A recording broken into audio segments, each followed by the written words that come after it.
Hello everyone, welcome you all in Learn to Teach with Dr. Minoti Srivastav. Student, hope you all are fine and safe and using your time in good things and studies.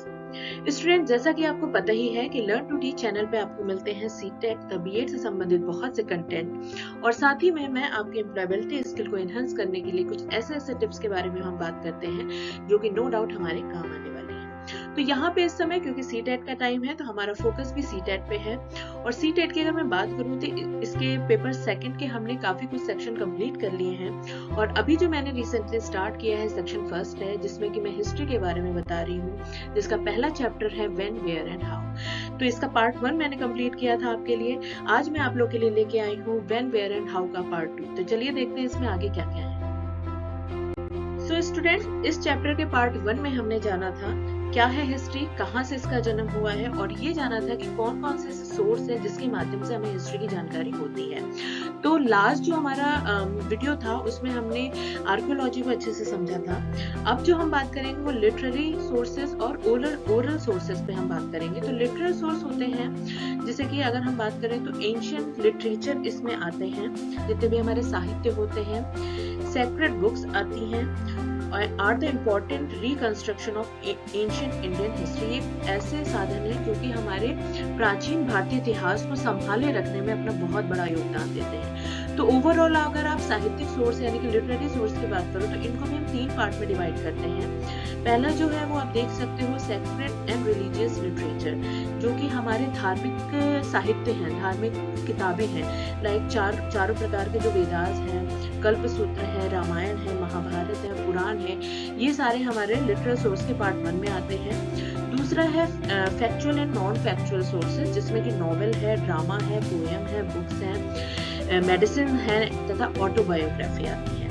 Third part जो है साहित्यिक संसाधन के वो है आपके foreign account, जिसमें कि हेरोडोटस है, निरेकोस है और मेगास्थनीज हैं। इन सब की जो स्टोरीज हैं इनके द्वारा लिखी जो चीजें हैं वो सारी चीजें आपके लिटरेरी सोर्स के अंतर्गत आती है। तो सिंपल सी चीज है, जो लिटरेरी सोर्स है वो साहित्यिक साधन है जिसके माध्यम से हमें प्राचीन समय के इतिहास के बारे में जानकारी होती है। सो स्टूडेंट्स, लिटरेरी सोर्स को जानने के बाद अब हम चलते हैं थर्ड सोर्स पे जो कि है ओरल ट्रेडिशंस। ओरल ट्रेडिशन जैसा कि आप इसके नाम से ही समझ पा रहे होंगे कि अनरिटन फॉर्मेट होता है इसका, यानी कि इसके जो दस्तावेज होते हैं वो कहीं पर भी हमें लिखित रूप से नहीं दिखते हैं। ये कहीं ना कहीं हम लोगों से स्टोरी के माध्यम से या कोई व्यू के माध्यम से इसे हम जानते हैं।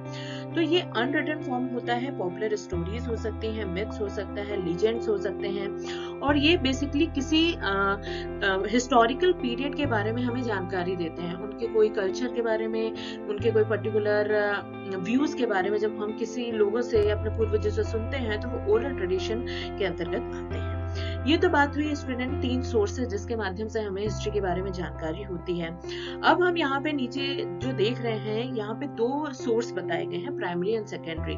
ओवरऑल जो भी हमारे कलेक्शन होते हैं जहाँ से हमें हिस्ट्री के बारे में जानकारी मिलती है उसे अगर हम देखें तो ओवरऑल उसे हम 2 पार्ट में डिवाइड करते हैं, primary and secondary. Primary sources वो होते हैं जो कि ओरिजिनल सोर्स कहलाते हैं, जो कि हमें प्राइमरी डेटा के नाम से हम जानते हैं, लाइक लेटर है, डायरीज है, आई विटनेस है, आर्टिकल्स है, वीडियो है, स्पीचेस हैं एंड अदर थिंग जो कि हमें ओरिजिनली वहां से उस प्लेस से मिली होती है या उस व्यक्ति के द्वारा हमें प्राप्त की गई होती है जो उस पर्टिकुलर एरिया का या उस पर्टिकुलर पीरियड का हो।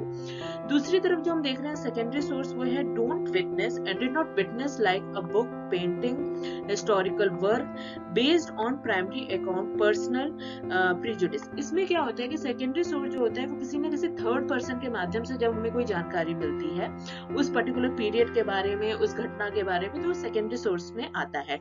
ऑब्वियसली ये आई विटनेस इसमें नहीं होते हैं, इसमें ओरिजिनल सोर्स नहीं होता है, लेकिन वो थर्ड एंड फोर्थ जो है वो सोर्स होता है जो कि आपके सेकेंडरी जो माध्यम है डेटा को कलेक्ट करने के उसके अंतर्गत आता है। तो ये ओवरऑल स्टूडेंट हमने जाना कि हिस्ट्री जो है या उसके जो भी दस्तावेज हैं या उसकी जो जानकारी है वो हमें किन किन माध्यम से प्राप्त होती है। तो अब एक बहुत इंपॉर्टेंट चीज आती है हमारे हिस्ट्री के अंतर्गत कि जो हिस्ट्री का टाइम है वो कैसे डिवाइड किया गया है। तो चलिए उसके बारे में हम बात कर लेते हैं।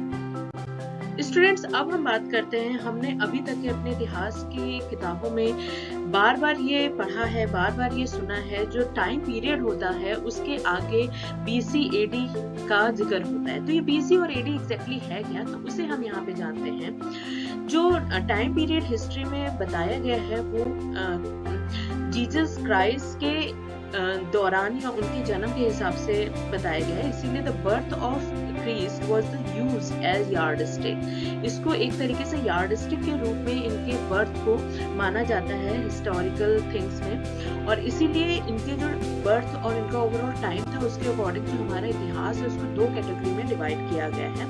BC यानी कि बिफोर क्राइस्ट, और जो AD है उसे एनो डोमिनी कहते हैं, जिसका मतलब होता है इन the year of the Lord. तो इस हिसाब से जिन जिन सन में हम BC देखते हैं इसका मतलब होता है बिफोर क्राइस्ट, जो क्राइस्ट है उसके पहले का समय है, और जिन जिन सन में हम AD देखते हैं वो उनके रहते हुए समय का है, यानी कि Anno Domini in the year of the Lord. तो इस हिसाब से स्टूडेंट टाइम का और स्पेस का जो जिक्र हम इतिहास में देखते हैं उसका बेसिकली रीजन यहाँ पे ये बताया गया है। तो ओवरऑल अब हमारा जो हिस्ट्री का पहला चैप्टर था व्हेन, वेयर एंड हाउ वो कंप्लीट होता है। इसको कंप्लीट करने के लिए हम इसके MCQs को भी कर लेते हैं और इस चैप्टर को आज कंप्लीट करते हैं। तो चलिए इसके MCQ पे बात करते हैं। Student, when, where and how chapter का पहला क्वेश्चन आ रहा है और ये पूछ रहा है Udayagiri cave are considered to be from, जो उदयगिरी केव थी उसको कहाँ से माना जाता है? द गुप्त पीरियड, द वैदिक period, Harappa period and modern period. So student, जो इसका राइट आंसर होना चाहिए अकॉर्डिंग टू मी वो है द गुप्त पीरियड। गुप्त पीरियड में आपका उदयगिरी केव का जिक्र बताया गया है। दूसरा क्वेश्चन है which of the following is not a literal sources. इसको हमने अभी पढ़ा है, तो इसके जो ऑप्शन दिए हैं वो ये है secular literature, sacred literature, foreign account and oral history. तो स्टूडेंट, इसके अंतर्गत जो इसका जो सही आंसर होना चाहिए वो है secular literature. So student, next question है और अब ये क्वेश्चन पूछ रहा है Akbarnama of Abul Fazl is an example of. जो अकबरनामा था अबुल फजल के द्वारा लिखा गया है वो किस चीज का एग्जाम्पल है? ओरल हिस्ट्री का है, फॉरेन अकाउंट का है, सेकुलर लिटरेचर का है या फिर सेक्रेड लिटरेचर का है? तो इसका स्टूडेंट सही आंसर होना चाहिए सेकुलर लिटरेचर। फोर्थ क्वेश्चन जो है वो है पूछ रहा है द अर्लीस्ट इंडियन कॉइन्स वर, जो सबसे पुराना भारतीय सिक्का था वो किस नाम से जाना जाता है? क्या वो पंचमार्क था, कॉपर कॉइन था, आयरन कॉइन था या मड कॉइन था? तो इसका स्टूडेंट हम लोग ने अपने वीडियो में जिक्र किया है और इसका जो सही आंसर है वो है पंचमार्क कॉइन, जो था वो अर्लीस्ट इंडियन कॉइन के नाम से जाना जाता है। सो स्टूडेंट, आई होप आपको हिस्ट्री का पहला चैप्टर क्लियर हुआ होगा, जिसमें हमने जाना है हिस्ट्री क्या है, कहाँ से निकलती है, क्या सोर्सेज हैं हिस्ट्री को जानने के, और क्या टाइम और स्पेस का जिक्र है इतिहास के अकॉर्डिंग। तो होप ये चैप्टर आपको क्लियर हुआ होगा विथ MCQ। तो हम अपने नेक्स्ट चैप्टर में मिलते हैं, तब तक आप अपना ख्याल रखिए, अपने घर वालों का ख्याल रखिए, मेरी वीडियोस को देखते रहिए और जितना ज्यादा हो सके अपने फ्रेंड्स को भी इसे शेयर करिए ताकि मैं ज्यादा स्टूडेंट तक कनेक्ट हो सकूं, आपकी CTET की प्रिपरेशन में थोड़ी हेल्प कर सकूं। आप अपना ख्याल रखिए। Till then, take care and bye.